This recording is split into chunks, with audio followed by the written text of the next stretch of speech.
5,000 years ago, before Christianity and even before ancient Greece, there was Egypt.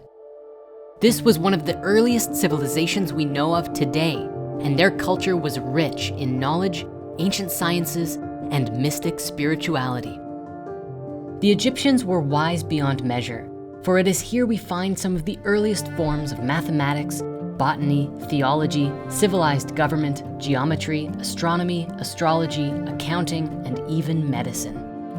It is not known today precisely how these people advanced so far and so fast.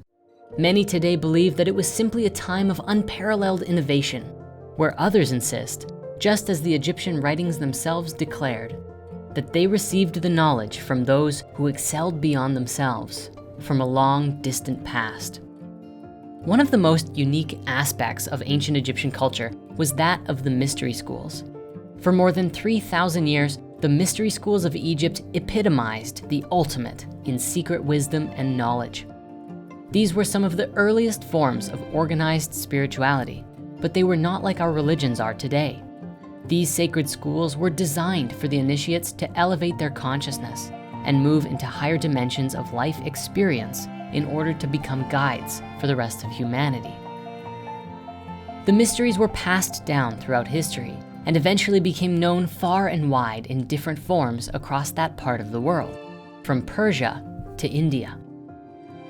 It was in 500 BC that a man named Pythagoras traveled from his homeland to Egypt and applied to join the Egyptian mysteries. Time and time again, he was turned away. He was told that unless he completed a 40-day meditation of fasting while practicing a specific breathing technique, he would not be allowed to enter. When he completed this trial, he arrived at the temple gates and spoke, "You are not allowing Pythagoras in. I am a different man. I am reborn. You were right and I was wrong, because then my whole standpoint was intellectual. Through this purification, my center of being has changed. Before this training, I could only understand through the intellect, through the head. Now I can feel. Now truth is not a concept to me, but a life." Pythagoras spent many years learning from the Egyptians, and it wasn't until about 36 years later that he returned to his homeland of Samos, where he established a new mystery school of his own, modeled after his experiences in Egypt. At the entrance of his temple, there was a statue of Hermes Trismegistus, the Greek version of the Egyptian god of wisdom, Thoth, with an inscription on the pedestal that read, "Let no profane enter here." The mysteries exploded in popularity across the Greco-Roman Empire over the next 500 years, which we can see in the writings of many ancient philosophers today. In Phaedrus, Plato wrote, "We beheld the beatific visions and were initiated into the mystery, which may be truly called blessed, celebrated by us in a state of innocence. We beheld calm, happy, simple, eternal visions, resplendent in pure light." The mysteries were a safe and sacred space, a place where people were transformed from being ordinary people to enlightened and awakened beings, instruments of transformation and elevation for all of humanity. So then, what happened to them? Where are they today? It is in ancient Greece that we find the transition from the mysteries to what we know today as modern-day religion. Nearly 2,000 years ago, a transformation of culture and social leadership took place, centered around the birth of a new faith called Christianity. When Christianity first emerged, it was very intertwined with the mysteries. Today, we call this particular aspect of Christianity Gnosticism. It was a mystic Christianity, which took many of the great wisdom teachings that came before it and merged it with Judaism. However, in about 300 AD, a power struggle ensued.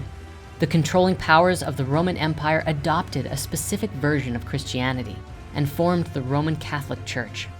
These political leaders demonized the mystery practices and forced people to conform to their specific version of Christianity, one that was not mystical, disregarding the spiritual transcendence of the individual in favor of worship to a separate deity, whereby personal elevation was only made available to you by those who had power and authority over you. Even language changed to fit this new doctrine. Today, we find the origin of the word demon, which today means evil spirit, a twisted version of the Greek daimon, meaning guiding spirit, often describing a being much like an angel, and sometimes even the higher self. For nearly 1,000 years, the practices of the mysteries went unspoken and undiscussed, save for scarce biblical references that identified them as heresies. Until during a period today we know as the Renaissance, literally meaning rebirth or revival, many writings of the Greek philosophers, including those attributed to the wise Hermes, were rediscovered, and slowly but surely, a more mystical interpretation of the philosophy began to return to the world. Fast forward to today, humanity is exploding with innovation and new discoveries. The birth and adoption of the internet has become so widespread that it has completely transformed the way that humans live. However, this newfound interconnection reflects to us, all of us, including our darkness. There's room for everything on the internet, it seems. Some use it for humanitarian work, others for personal gain. And of course, there are always the trolls who take to the web to spread fear, negativity, and hate. As a reflection of the human mind, there has never been so much organized chaos in human history. Yet, out of the chaos, we create order.